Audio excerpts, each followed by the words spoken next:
Ukraine calls emergency meeting of security, defense chiefs. Here's a summary of the article. Kyiv, September 29. Ukrainian President Volodymyr Zelensky will hold an emergency meeting with top security, political and defense officials on Friday, following the Kremlin's announcement of plans by Russia to annex 4 Ukrainian regions. The Kremlin said on Thursday that Russian President Vladimir Putin would sign documents on Friday proclaiming Moscow's annexation of regions where Russia organized what Kyiv and the West said were sham referendums staged at gunpoint on Russian-held Ukrainian territory. President Volodymyr Zelensky has called an urgent meeting of the National Security and Defense Council of Ukraine for tomorrow. The agenda and other details will be announced later, presidential spokesperson Serhiy Nikiforov wrote on Facebook. Zelensky has said repeatedly that the so-called referendums were illegal and warned of a robust Ukrainian response. The territorial integrity of Ukraine will be restored. And our reaction to recognition of the results by Russia will be very harsh, Zelensky's office quoted him as telling Italian Prime Minister Mario Draghi during a phone call on Thursday. The National Security and Defense Council includes, among others, the Commander-in-Chief of the Armed Forces, the Defense, Foreign and Prime Ministers, and the head of the Ukrainian Security Service. It is tasked with working with the President on developing and coordinating national security policy. This post received a score of 12,000, with an upvote ratio of 96%. Here are the top comments in response to this article. What exactly will happen tomorrow after Putin officially declares the 4 regions as Russian? What he gets is PR to Russian people that the Ukrainian areas have joined Russia, officially, and that will be blasted for days, weeks in Russian internal propaganda. Putin will use it to justify retreating into the annexed areas and defending. He'll probably say it's to properly train those mobilized and to defend the new areas. They'll aggressively continue deporting Ukrainians from these areas and promote Russians moving in.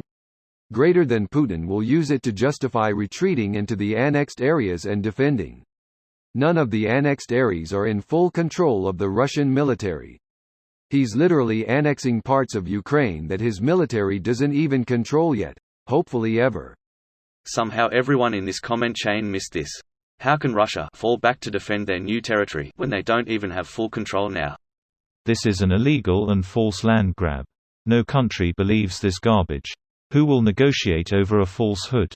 Greater than who will negotiate over a falsehood? I like how your typo leaves the text still making sense. It's indeed a false Russian neighborhood. Yes, they've been doing this already, but this gives them some fig leaf cover for doing it overtly. Conscript inhabitants of the newly acquired lands, like they did with Donetsk and Luhansk regions. Note that this essentially expands the definition of Russia, not just to the lands currently controlled by Russia, but lands that extend to the administrative borders of those regions. This becomes especially laughable with Zaporizhzhia, where they don't even control the main population center. I bet you when their propaganda gleefully starts using new outline of Ukraine on a map, it'll be missing those full regions according to their borders. This does have some negatives for them from propaganda point of view. You know, it's starting to seem that little green men in Crimea was exactly so Russia could avoid paying the troops involved appropriately. Nah, that was back in the times of innocence when Russia still cared about gaslighting and some degree of plausible deniability. They've done that up until the invasion. And all that. Does anyone have any good sane news with these new developments in the last few days that aren't doomsday? Women in Iran are fed up with the government's bullshit and fighting back? As they should. It's doubtful that nukes are truly on the table.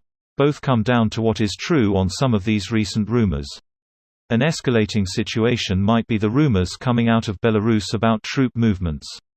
The other rumor is that the annexation acceptance was pushed back due to internal polling. This video was automatically created by Reddit to speech.